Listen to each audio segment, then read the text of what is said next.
L'année 2018 appartient maintenant au passé. Place à sa rétrospective dans cette première édition de Fiscalité et Développement de 2019. En économie, 2018 a été marqué par une inflation faible, une certaine stabilité du taux de change, des performances appréciables des régies financières et la révision du code minier.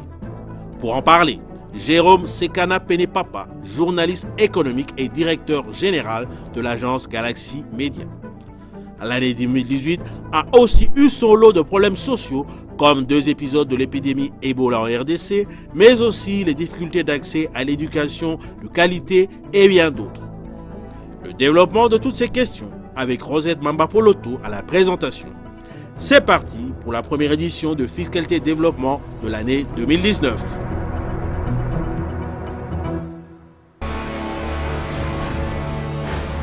Agence Galaxy Media, la passion de développer la RDC. Mesdames et messieurs, mesdemoiselles, bienvenue à ces premiers numéros de l'année 2019 du magazine Fiscalité et Développement, la grand-messe de finances publiques, questions économiques et de développement en République démocratique du Congo. Ces magazines reçoivent ces jours, comme annoncé dans le sommaire, Jérôme Sekana Penepapa, journaliste économique et directeur général de l'agence Galaxy Media. Avec lui, nous allons scruter la situation économique de la République démocratique du Congo durant l'année 2018. Mais avant d'y arriver, quelques informations économiques du pays. La République démocratique du Congo vit encore dans la fièvre électorale pendant que les prix de la plupart des denrées alimentaires de grande consommation ne font que prendre de l'ascenseur dans un contexte socio-économique morose. Voici donc les tendances de coût de quelques denrées collectées par Philochole Bapeke sur les principaux marchés de Kinshasa au samedi 5 janvier 2019. Suivez.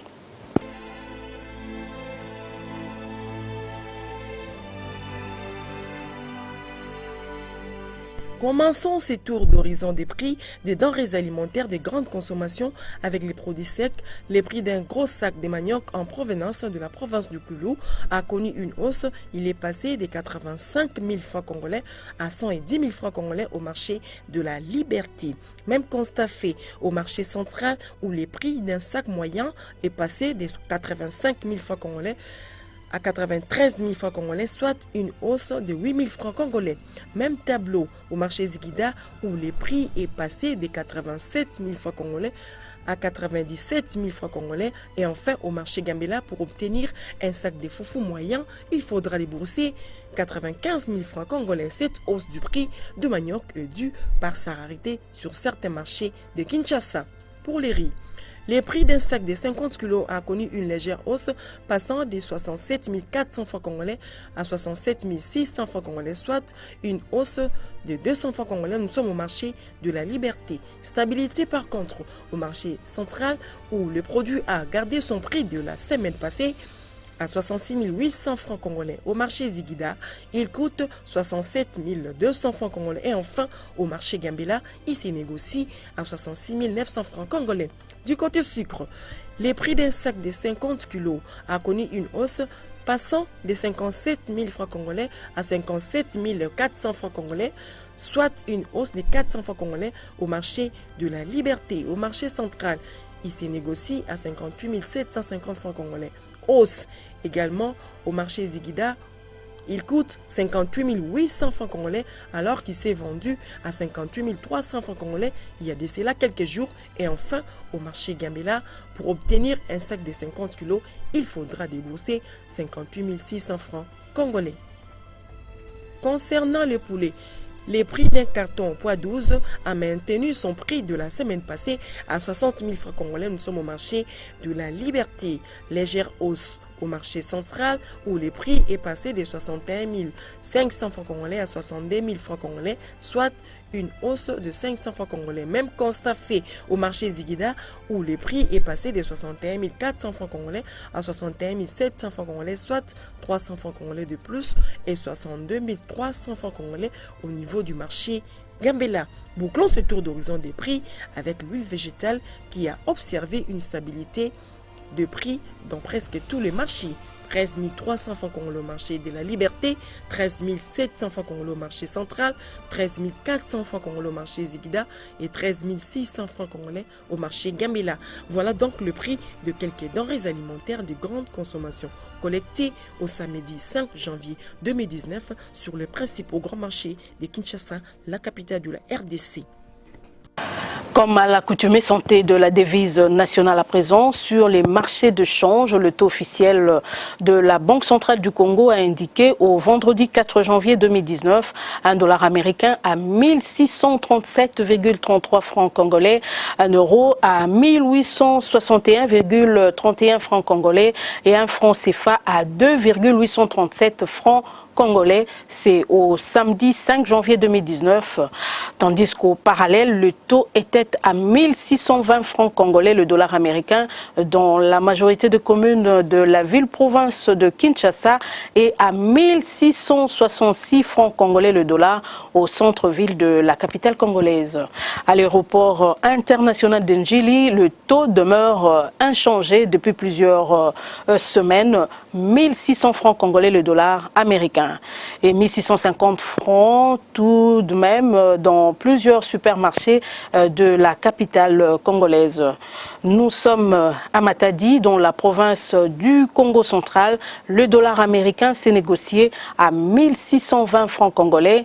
À Lubumbashi, dans la province du Haut-Katanga, il s'est changé à 1625 francs congolais. À Mbujimaï, dans la province du Kasaï oriental, il fallait débourser 1630 francs congolais pour avoir un dollar américain. 1635 francs congolais, c'est le taux constaté à Kolwezi. Nous sommes dans la province minière de Lualaba. La monnaie américaine s'est changée à 1640 francs congolais à Kisangani, dans la province de la Chopo, pendant qu'à Kindu, dans la province du Maniema, et à Goma, dans le Nord Kivu, les billets verts pouvaient s'obtenir à 1650 francs congolais. Et vous vous rendez compte que c'est les pics du taux dans la République démocratique du Congo.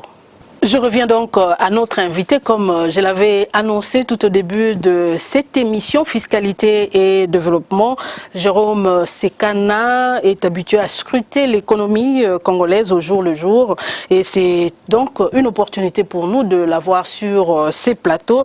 L'agence Galaxy Media a réalisé plusieurs innovations qui ont commencé à la deuxième moitié de l'année 2017 et qui se sont perfectionnées durant l'année 2018.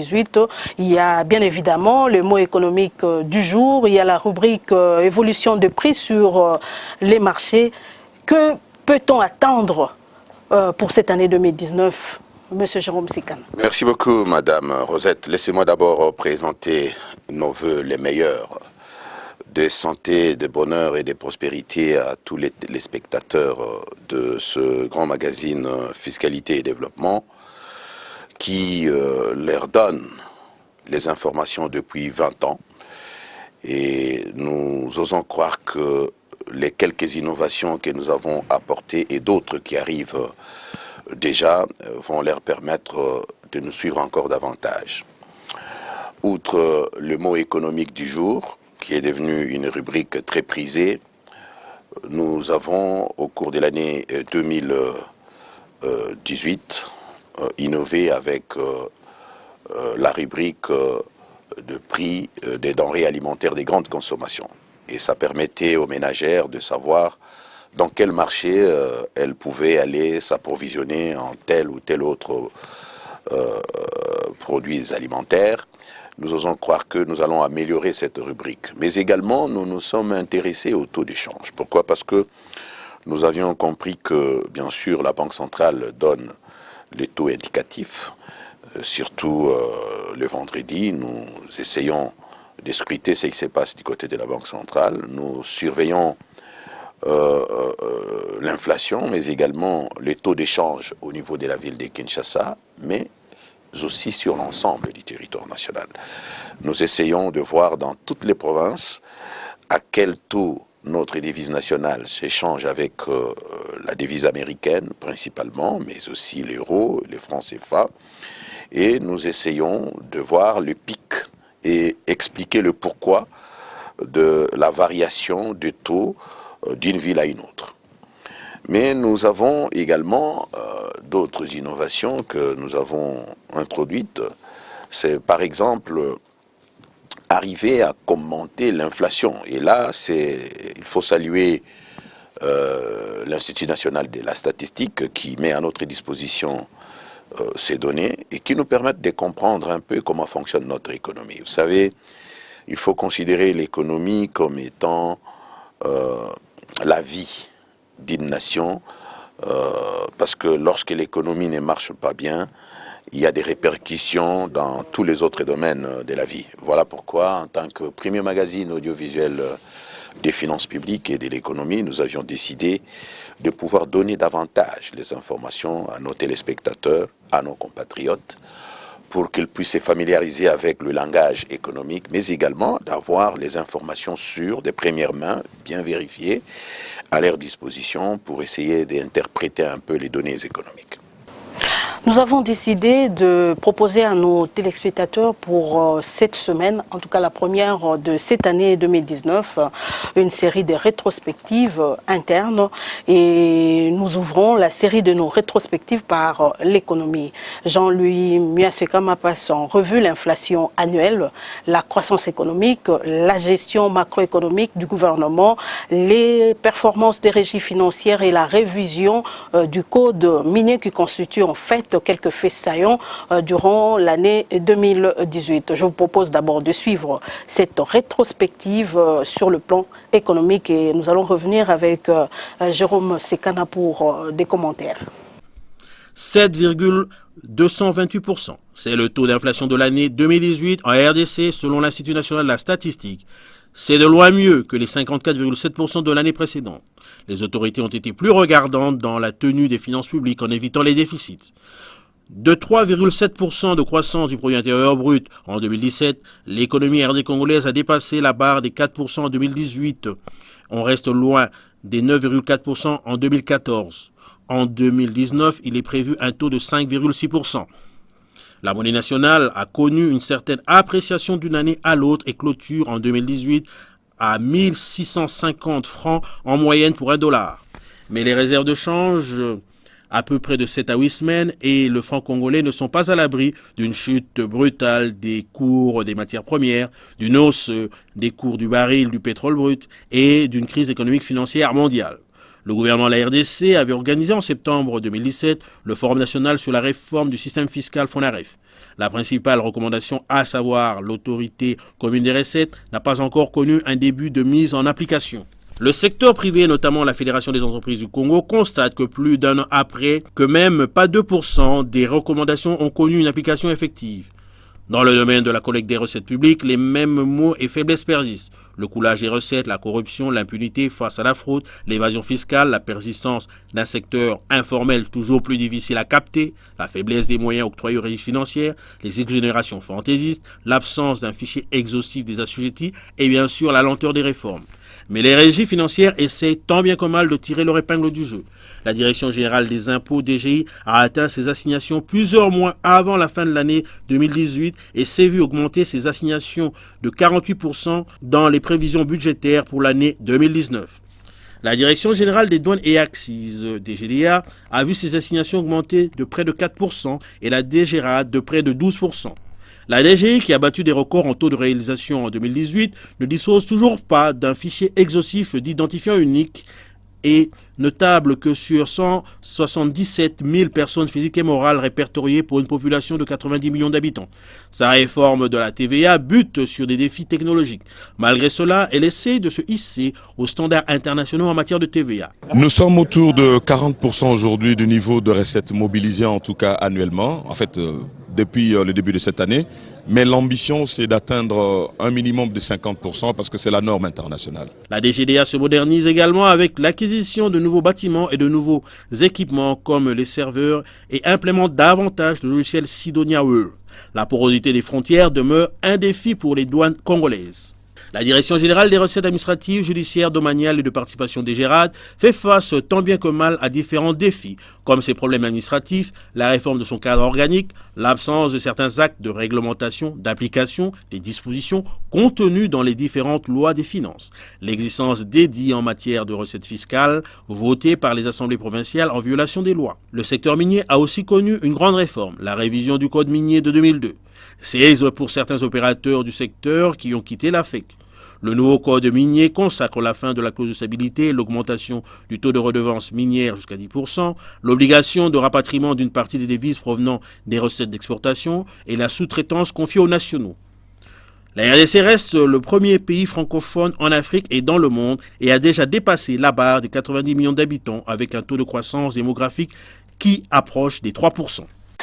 L'année 2018, Jérôme Sekane, s'est clôturée par une inflation, comme vous l'avez constaté ou vous avez entendu dans ce reportage de Jean-Louis Miasekama de 7%, une croissance économique d'un peu plus de 4% et un taux d'échange stable presque toute l'année. Et qu'est-ce qui explique ces résultats qu'on peut qualifier des performants par rapport aux résultats que nous avons eus en 2017 ? Oui, il faut saluer le gouvernement, parce que là, on a senti que le gouvernement a fait une gestion sur base caisse, c'est-à-dire le gouvernement n'a dépensé que ce qu'il a mobilisé à travers ses régies. Mais également, on a senti qu'il y avait des politiques budgétaires et monétaires assez prudentes, malgré la dépréciation que nous avons vécue à un certain moment.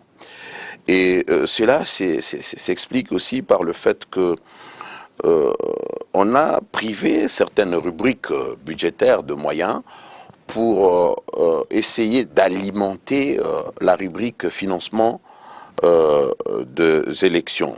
Ce qui est une bonne chose parce que notre pays a quand même financé seul, c'est une fierté nationale, le cycle électoral en ce qui concerne cette étape. Bien sûr, le cycle, il faut 1,2 milliard de dollars. Mais au moins, cette étape, cette séquence, c'est quelque chose comme 526 millions de dollars dépensés en une année dans un budget d'un peu plus de 5 milliards. Il faut comprendre que ce n'est pas peu de choses. Donc le gouvernement a fait la preuve d'une bonne gestion en dépit d'autres situations que nous avons vécues à gauche, à droite. C'est plus ou moins les 10% du budget que nous avons dépensé pour organiser les élections. Et quand vous regardez de très près, madame, le gouvernement mobilise en ressources propres quelque chose comme 4 milliards 600 millions de dollars chaque année. Et nous ne comptons pas trop sur les apports extérieurs, notamment des partenaires au développement, ce qui nous aide. Il n'y a plus d'appui budgétaire venant du Fonds monétaire international, moins encore de la Banque mondiale, si ce n'est que des projets financés par la Banque mondiale depuis très longtemps. Il y en a 28 au total. Donc, nous pouvons dire ici que le gouvernement a bien géré nos finances publiques, en dépit des quelques secousses que nous avons vécues. Mais globalement, les choses se sont très très bien passées et le gouvernement a clôturé l'année avec un taux de croissance économique de 4%, ce qui est au-dessus de la moyenne. La moyenne africaine, vous le savez, est à 3,5%, et que si nous sommes à 4%, nous sommes quand même à féliciter. Je voudrais revenir sur l'organisation des élections. Le gouvernement a financé seul l'organisation des élections. Cette situation n'est-elle pas au détriment de sa population? Parce qu'on dit aussi que même la plus belle femme ne peut donner que ce qu'elle a. Je l'ai dit tantôt, madame. Vous savez, on ne peut pas faire des omelettes sans casser les œufs. En dépensant les gros de nos moyens dans le financement des élections, eh bien, le gouvernement a sacrifié d'autres rubriques. Ce qui fait que, bon, étant entendu que nous avons un budget des moyens, c'est-à-dire nous mobilisons et nous dépensons principalement pour le fonctionnement des institutions, et qu'on arrive à dégager 526 millions de dollars américains pour financer les élections, en maintenant en équilibre les fonctionnements d'autres institutions, tout de suite vous comprenez que beaucoup de projets de développement qui étaient programmés dans le budget n'ont pas pu être connus d'exécution. Et ça, c'est les points faibles. Mais au moins, nous pouvons bomber la poitrine en disant que nous avons financé nous-mêmes les élections, ce qui constitue une fierté nationale. Vous avez tout à l'heure parlé du budget, et c'est vrai, chaque année, on dénonce les mêmes maux et les mêmes faiblesses dans la collecte de ressources, comme le relève dans cet élément Jean-Louis Muasekama. Est-ce que vous pouvez nous expliquer pourquoi cette situation, des faiblesses à répétition dans la mobilisation de recettes et même dans la gestion des dépenses, et qu'est-ce qui peut remédier à cette situation, vous en tant qu'analyste économique? Il n'y a pas de magie à faire, madame. Nous avons une très grande capacité contributive. La capacité contributive ici, entendue comme étant l'ensemble des potentialités dont dispose notre pays et qui peuvent être mobilisées et traduites en pièces sonnantes et trébuchantes. Donc cette capacité contributive est très importante, mais nous n'arrivons pas à capter les milliards de dollars qui sont par exemple brassés dans l'informel. J'ai un chiffre que j'avance souvent, c'est-à-dire sur 85 millions, d'autres parlent des 90 millions des Congolais, il n'y a que 177 000 personnes physiques et morales confondues qui sont répertoriées dans les registres de la Direction générale des impôts. Des surcroîts même au niveau de la DGDA, de la DGRAD. Donc 177 000, c'est une goutte d'eau dans l'océan. Et c'est ça qui explique la modicité de notre budget. Parce que, qu'est-ce que cela veut dire? Cela veut dire qu'il y a des milliards de dollars américains qui sont brassés dans les secteurs informels, mais on n'arrive pas à capter. Et pour capter, il faut qu'il y ait des réformes. Et parmi ces réformes, il y a l'identifiant fiscal unique, le numéro impôt. Cette réforme bat de l'aile depuis plusieurs années. Mais on en parle depuis plusieurs années. Oui, qu'est-ce qui explique cette situation? C'est que le gouvernement n'a pas encore réussi à débourser 10 millions de dollars, mettre ça à la disposition de la Direction générale des impôts, parce que l'argent appelle l'argent. Ainsi, cette réforme peut permettre à l'administration fiscale de faire un recensement exhaustif. L'impôt ne peut être levé qu'auprès des contribuables ou des assujettis qui sont connus par l'administration. Or, l'administration a un répertoire qui est statique, qui n'est pas dynamique.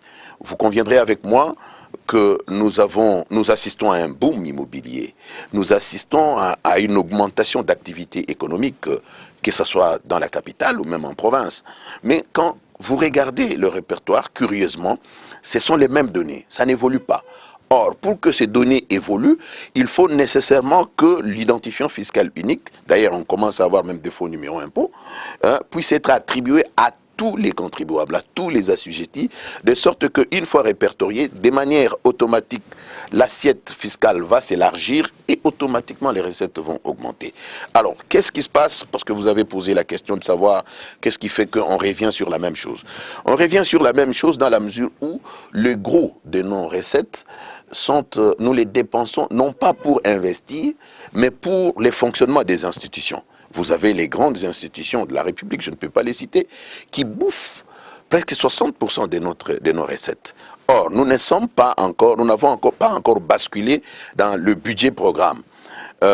Nous sommes encore dans le budget des moyens, qui veut qu'on observe ce qu'on appelle une gestion sur base caisse, mais également, les moyens sont très limités pour supporter toutes les demandes de la population, donc du pays. Ce qui fait que, au niveau du gouvernement, on gère les urgences, et en gérant les urgences, tout devient prioritaire, et lorsque tout devient prioritaire et que les moyens en face ne sont pas en quantité suffisante, eh bien, on met de côté certaines dépenses et ça crée un déséquilibre dans l'exécution du. Ce qu'il faut faire, c'est que on doit basculer dans ce qu'on appelle le budget programme. C'était prévu en 2019, mais j'ai suivi le ministre du budget, Kangoudia, au Parlement, qui demandait un moratoire qu'on aille jusqu'en 2021.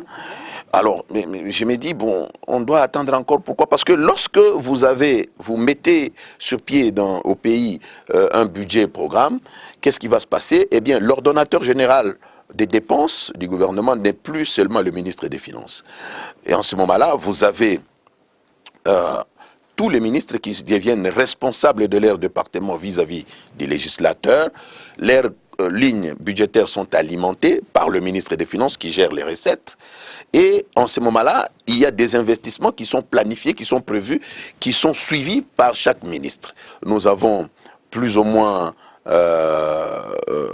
4 milliards 600 millions de dollars américains que nous mobilisons en ressources propres, ce qui est en deçà des dépenses que nous devons exécuter. Ce qu'il faut faire, il faut tripler les recettes, et pour tripler les recettes, il y a des grandes réformes. Des grandes réformes qui ont été opérées, nous pouvons saluer cela, du côté déjà des régies financières, parce qu'il y a un logiciel qu'on appelle Isis Régie, qui vient d'être mis sur pied, et qui va permettre à ce qu'il y ait la traçabilité dans la maximisation des recettes. Lorsque un contribuable allait payer l'argent de l'État au titre des impôts ou des taxes dans une banque, il fallait attendre 48 heures pour que cette information remonte jusqu'au niveau des administrations fiscales. Mais avec Régis, avec Isis Régie, eh bien, les choses changent. Les choses changent dans la mesure où, dès que vous versez automatiquement cette information, remonte jusqu'au niveau de l'administration fiscale, même jusqu'au niveau du ministre. Et là, ça atténue un peu, ça diminue un peu la fraude à laquelle nous sommes habitués. Du côté de la DGRAD, avec les 4 phases, la constatation, la liquidation, qui sont prises en charge au niveau de ce qu'on appelle les services d'assiette, mais également l'ordonnancement et les paiements qui sont prises en charge au niveau de la DGRAD, eh bien, toutes les 4 phases seront informatisées et un autre logiciel très puissant vient d'être installé. Et il faut reconnaître ici qu'il y a un autre logiciel très important que le pays vient d'acquérir. Celui-là s'appelle l'entrepôt des données. Vous conviendrez avec moi, madame, qu'il y a certains opérateurs économiques qui passent entre les mailles des filets, qui sont très malins. Ils peuvent traiter avec la Direction générale des impôts sans toutefois que la DGDA soit informée. Ou bien ils peuvent traiter avec la DGDA en entrant, quand ils entrent au pays avec leurs marchandises, la DGI n'est pas informée et la DGRAD n'est pas informée, ce qui fait qu'il n'y a pas de suivi. Maintenant, avec l'entrepôt des données, c'est au fait une base de données géante qui retrace toutes les activités des opérateurs économiques et tous les mouvements que vous faites avec les différentes administrations sont signalés et le gouvernement vient de déployer 14 km de fibres optiques qui interconnectent non seulement les régies entre elles, mais également avec le ministère des Finances, de sorte que on puisse retracer de manière en temps réel toutes les activités. Avec ça, nous sommes convaincus qu'on pourra peut-être avec d'autres mesures qui peuvent suivre, des réformes, il y en a beaucoup, et l'identifiant fiscal unique, on peut arriver à doubler, si pas à tripler les recettes et donner ainsi à l'État les moyens de sa politique. À vous entendre parler, il y a plusieurs préalables à remplir avant d'arriver au budget programme qui pourrait permettre à notre pays de tripler les recettes. Mais dans cet élan de réforme, il y a également la participation des régies financières. Vous avez évoqué quelques aspects de leur travail, mais je voudrais revenir sur les assignations qui ont été augmentées en 2019. On note quand même pour la DGI une note salée de 48% et pour la DGDA 4% et 12% pour la cadette des régies. Qu'est-ce qui justifie ces disparités? Madame, j'ai toujours dit que notre législateur met souvent la charrue devant le bœuf. Je comprends, on peut augmenter comme on veut les assignations parce que pour le moment, ce sont les 3 régies qui mobilisent les ressources internes. Encore qu'il faut leur donner les moyens. Parce que j'ai parlé tout à l'heure là en ce qui concerne la DGI, de l'identifiant fiscal unique. On ne peut pas demander à la DGI d'épuiser 10 millions de dollars dans ses frais de fonctionnement. Sinon, il y aura des problèmes. Donc, il faut que l'État mette la main à la poche parce que l'argent appelle l'argent. Et pourquoi on a augmenté, par exemple, de 48% les assignations de la DGI? C'est tout simplement parce que les gouvernements ont constaté qu'il y a eu une nouvelle approche. La méthodologie a changé dans la mobilisation des recettes. Avec le comité Sélé Alagouli, qui a mis l'homme au centre des activités, la conscientisation, la moralisation, eh bien, l'agent du fisc s'est ressaisi et a posé des actes patriotiques dans les fonctionnements, dans l'exercice de ses fonctions. Ce qui fait que déjà, fin octobre, madame, la DGI avait déjà dépassé les assignations. La DGI a dépassé les assignations et vous prenez le mois de septembre, octobre, novembre, décembre, c'était des bonus. Et ce qui fait que les agents ont donné les meilleurs d'eux-mêmes, mais les retours de la manivelle, c'est que le gouvernement n'a pas joué franc jeu. Ces agents qui ont montré de quoi ils sont capables n'ont pas reçu les bonus comme il se doit. Et là, c'est une faute grave. Il ne faut pas demander à quelqu'un qui gère de l'argent, de lui dire que non, monsieur, je veux vous payer quand vous viendrez encore avec les montants que vous viendrez. Non, il faut lui payer par rapport à ce qu'il a apporté, ainsi vous le motivez. Le gouvernement n'a pas joué franc jeu.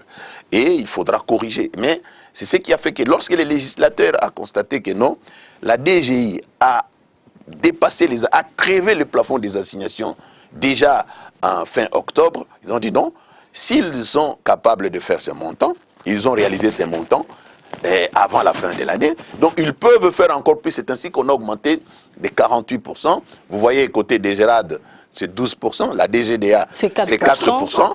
C'est tout simplement parce qu'en tenant compte de certains paramètres, parce que la DGDA a beaucoup de difficultés, la porosité de nos frontières, ainsi de suite, les exonérations qui pèsent quelque chose comme 40%, vous vous rendez compte?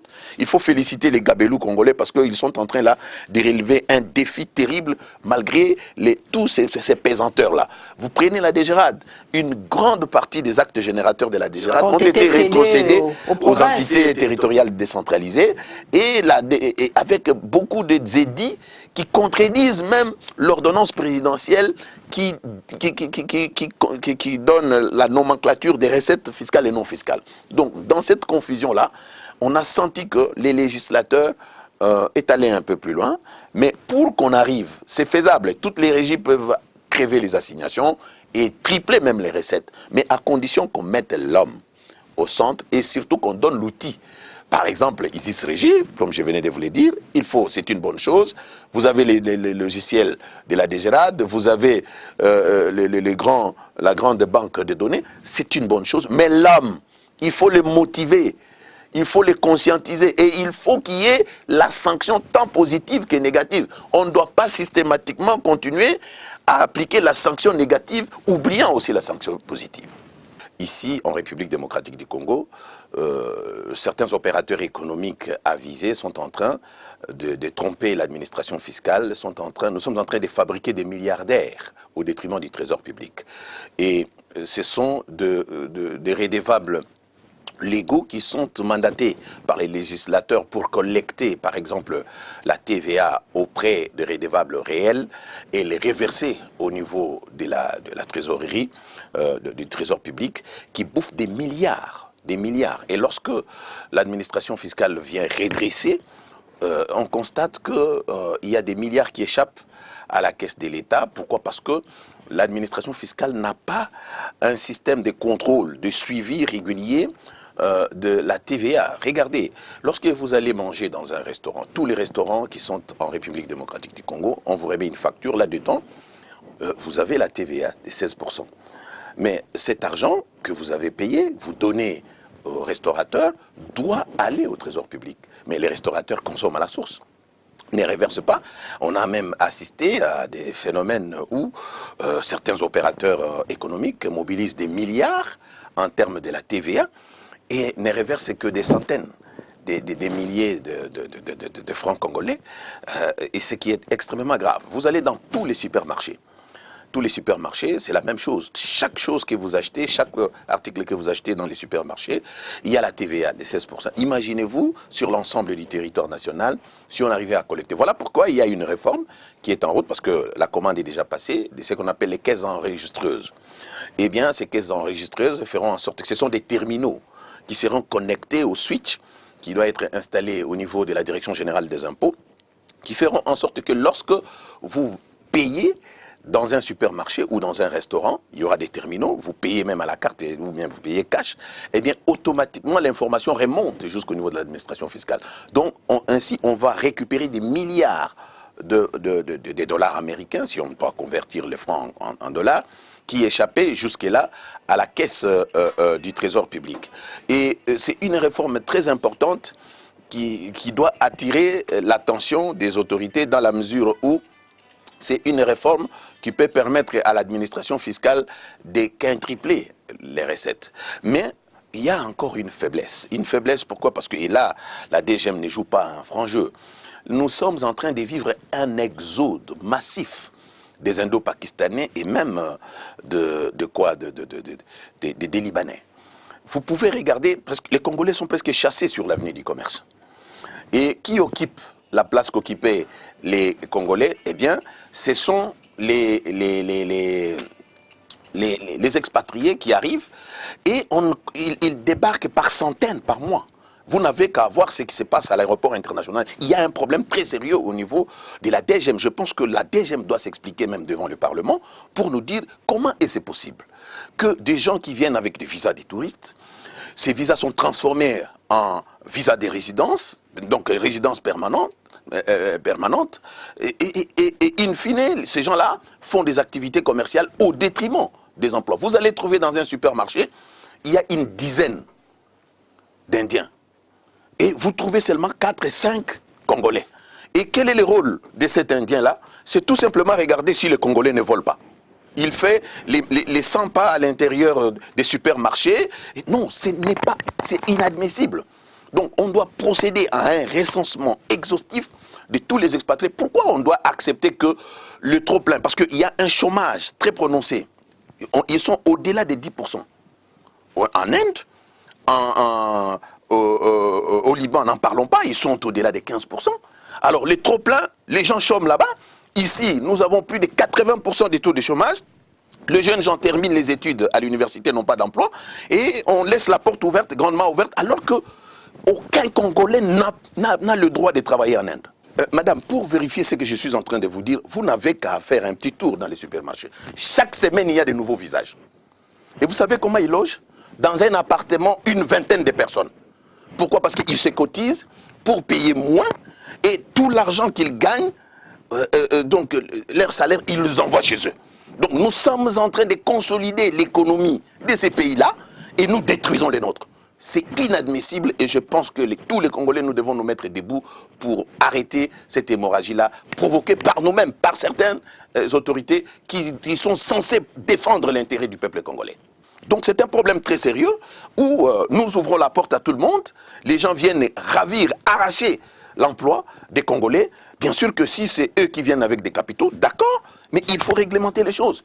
Ils investissent dans les secteurs, c'est les Congolais qui doivent être beaucoup plus... Et là, nous devons faire attention pour que nous puissions appliquer à la lettre la nouvelle loi que le chef de l'État vient de promulguer et qui a trait à ce qu'on appelle la sous-traitance. La sous-traitance, elle doit être exclusivement réservée aux Congolais et aux Congolais qui sont aussi en joint venture avec les expatriés. Donc on ne comprend plus rien. Et vous avez là des milliards de dollars qui sont exportés, qui construisent, qui servent l'économie de ces pays-là. Parce que tous ces gens-là, vous voyez comment les sociétés de transfert d'argent prospèrent ici. Et même les banques. Beaucoup des banques sont représentées ici, asiatiques. Tout simplement parce que quand ils touchent leur salaire, ils envoient de l'autre côté. Alors que les Congolais, les petits Congolais qu'on met là-bas, on lui paye $50, d'autres difficilement $100. Moindre geste, on les révoque comme des petits chiens. Non, nous disons 3 fois non. Et il faut vraiment que la DGM fasse très attention parce que c'est inadmissible. On doit auditer, on doit contrôler qui viennent ici. Ce n'est pas parce que ça procure de l'argent à certains individus qu'on doit accepter d'ouvrir grandement les portes des gens qui viennent de l'extérieur pour venir ravir l'emploi des Congolais ici. Ça, c'est inadmissible. Et il y a un sérieux problème quant à ça. Et enfin, je voudrais quand même évoquer un problème qui dérange également la maximisation des recettes. Ce sont les parapluies. Nous sommes dans un pays où ces expatriés, excusez-moi, nous ne sommes pas un pays xénophobe. Moi-même, je ne suis pas xénophobe. Mais nous constatons que certaines autorités politico-administratives, et même des militaires et des policiers, couvrent le mal. Qu'est-ce que je vais dire par là? Vous avez des agents du fisc et quand ils descendent sur le terrain pour exécuter les textes et lois, pour faire des redressements, quand ils cherchent à inquiéter un expatrié ou appliquer la loi dans toute sa quintessence, c'est un général qui appelle de Tiga Batolangawana. Qu'est-ce que cela a à voir? Donc le pays doit perdre des centaines de milliards de francs congolais parce que toi tu reçois 5 000 $ par mois. C'est un bonus qu'on te donne gratuitement et tu tues l'économie de ton pays. Ça c'est inadmissible. Je pense que le nouveau pouvoir qui va arriver devra frapper fort parce que nous avons parlé de mettre un terme à l'impunité, mais également de combattre la corruption sous toutes ses formes. Voilà un chantier très important que tous ces gens-là, il faut les arrêter, les inquiéter. Quand les agents du fisc débarquent sur le terrain et quelqu'un appelle, dit, monsieur, vous c'est qui? On dénonce. Et nous, les médias, nous devons accompagner pour dénoncer ces gens. Comme ça, on va remettre les choses sur le bon chemin. Jérôme Sekana, nous ne pouvons pas boucler ces dossiers sur l'économie de la RDC sans parler de la révision et la promulgation du code minier. Je ne voudrais pas revenir sur les innovations. Vous avez été au cœur de débat et vous en avez parlé dans tous les médias. Mais je voudrais vous poser une question particulière. Est-ce qu'aujourd'hui, on peut dire que la population congolaise bénéficie aujourd'hui des fruits de cette révision? Nous devons être fiers de notre gouvernement, madame. Vous savez, l'ancien code minier nous procurait quelque chose comme 800 millions de $ l'an. Et nous devrions le réviser en 2012. Les tergiversations de miniers ont fait que nous l'avons révisé 6 ans après. Ils ont eu vraiment un bonus terrible. Et le chef de l'État a promulgué contre vents et marées les nouveaux codes miniers. C'était le 9 mars dernier. Et ces codes-là vont nous procurer, ou nous procurent déjà, au lieu de 800 millions, mais plus de 2 milliards de $ l'an. Vous voyez la différence? Lorsque le gouvernement a suffisamment de moyens, eh bien, ces moyens-là sont dispatchés dans les secteurs vitaux de la vie. Le peuple peut se retrouver quand on achète les produits, quand on combat Ebola, quand on construit les écoles. Donc, le peuple se retrouve. Et les innovations qu'apportent ces codes, on sent tout de suite que, en plus de l'indépendance politique que nous avions acquise le 30 juin 1960, les partenaires au développement, je dirais les Occidentaux, avaient bloqué l'indépendance économique. Donc on était tributaire de caprices parfois. Donc vous voulez dire que la révision du code la révision du code, oui.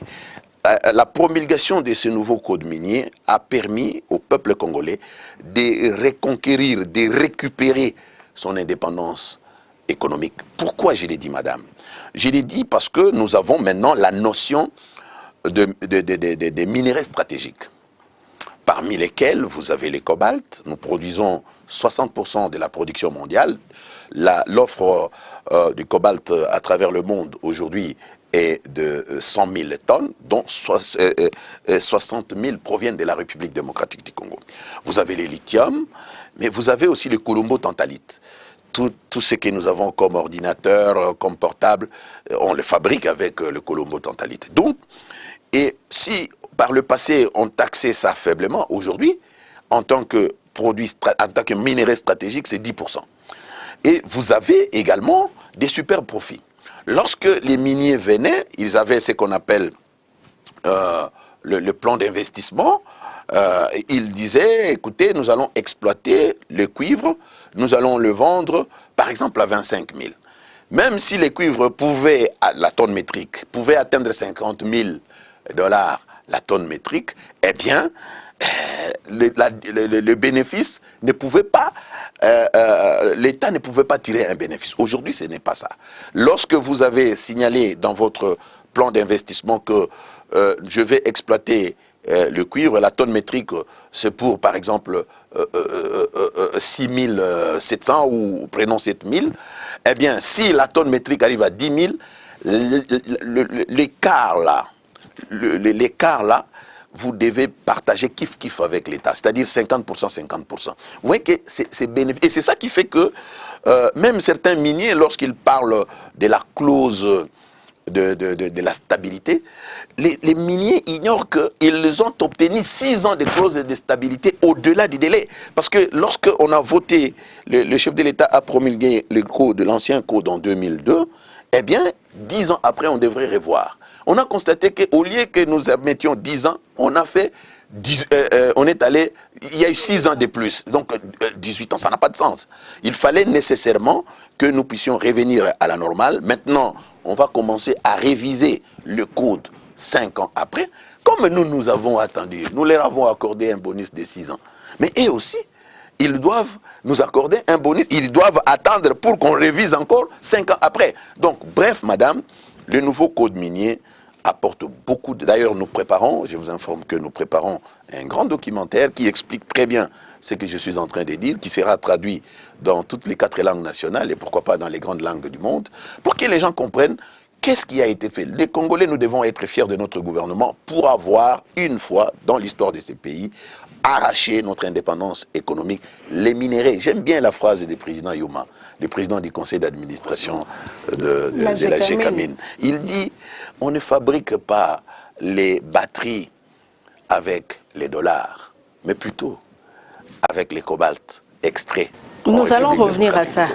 Je vais vous prendre au mot aussi. Oui. Il est temps seulement de suivre cet élément. Vous le savez, l'année 2018 a été marquée par la réapparition de l'épidémie de l'Ebola en République démocratique du Congo. Vous avez parlé des tentatives du gouvernement pour y mettre fin, des difficultés récurrentes pour l'accès à l'éducation de qualité, la tenue des élections, autant de problématiques qui ont pratiquement impacté sur les quotidiens de Congolais. Je vous propose de suivre à présent la rétrospective sociale en République démocratique du Congo pour l'année 2018. Elle est signée Patience Vumili Abokone. Tout citoyen aspire à une vie meilleure. Ceci peut être rendu possible que si les droits sociaux sont suffisamment garantis par le gouvernement conformément à la Constitution de la République démocratique du Congo en ses articles 34 à 49. Le budget affecté aux secteurs sociaux de base en 2018 comme la santé, l'éducation, l'agriculture, l'énergie, les ressources naturelles et les infrastructures n'a pas permis au gouvernement d'améliorer les conditions de vie de la population. Avec seulement 8,14% du budget national, le secteur de la santé a fait face à plusieurs défis, notamment la lutte contre l'épidémie d'Ebola qui a touché la partie nord-est, centre et est de la RDC, l'épidémie de choléra et la malnutrition en milieu rural. Les actions sur la prise en charge sont demeurées très faibles, y compris la non-accessibilité à des soins de santé primaires de qualité. Les efforts du gouvernement sont demeurés encore bien loin du seuil afin de respecter les engagements internationaux relatifs à la déclaration d'Abuja recommandant aux pays signataires d'allouer au secteur de la santé au moins 15% du budget global. 15,60% du budget alloué à l'éducation pour l'année 2018. Ce faible financement de l'enseignement a ainsi entraîné le rabais de la qualité de l'enseignement caractérisé par la corruption dans les systèmes éducatifs, l'absence de qualification du personnel enseignant, les phénomènes 100% diplôme d'État, la multiplicité des frais conduisant les familles pauvres à ne pas envoyer leurs enfants à l'école. Bref, l'école n'a pas été accessible à tous les enfants et les phénomènes de prise en charge de l'enseignant par les parents a perduré le plus longtemps possible. Avec 80 millions d'hectares de terres arables, soit 2/3 de toute l'Afrique, et un fort potentiel halieutique alimenté par de nombreux cours d'eau et des lacs dont le plus poissonné du monde, le budget du secteur agricole pour l'année 2018 est resté très faible. 1,37% seulement du budget alloué. Pourtant, secteur porteur de croissance, l'agriculture n'a pas fait l'objet des préoccupations prioritaires dans la politique gouvernementale de la RDC. Aucun projet de relance de ce secteur n'a été concrétisé pour l'année 2018. L'accès à l'eau et à l'électricité est demeuré faible en 2018 avec un taux de 15%, soit en deçà de la moyenne de l'Afrique subsaharienne qui est de 30% pour l'électricité et 60% pour l'eau potable. Le social de l'année 2018 a été aussi marqué par l'augmentation à répétition des prix des produits pétroliers qui ont impacté négativement sur le prix des produits des premières nécessités sur le marché. La tenue des élections présidentielles, législatives et provinciales financées sur fonds propres du gouvernement congolais avec un budget électoral de près de 600 millions de dollars américains en une année a été le point culminant de l'année 2018. L'année s'est clôturée dans l'incertitude, la peur et la crainte des vérités des urnes qui n'ont pas permis à la population de bien passer les festivités de fin d'année dans la quiétude.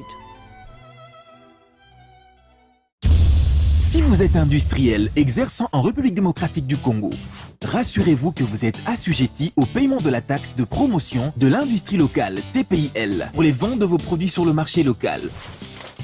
Dans ce cas, collectez et reversez mensuellement la taxe de promotion de l'industrie locale au taux de 2% du prix du revient industriel.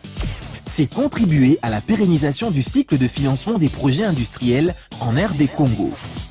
Tenez, la taxe de promotion de l'industrie locale est une parafiscalité préaffectée au financement des projets industriels. Ceci est un message du Fonds de promotion de l'industrie. FPI, votre partenaire privilégié pour la réussite de vos projets. C'est donc par ici que nous allons mettre un terme à cette édition de Fiscalité et Développement, la première édition de cette année 2019 qui a connu la participation de Céline Boumba Angelani, Geneviève Mizeguel, Jean-Louis Miasekama avec comme chef d'édition Philo Chole Bapeke sous la coordination de Didi Mavambunombo l'OPP. Merci à Fonfon Makitou pour ces belles images et excellente suite de programme.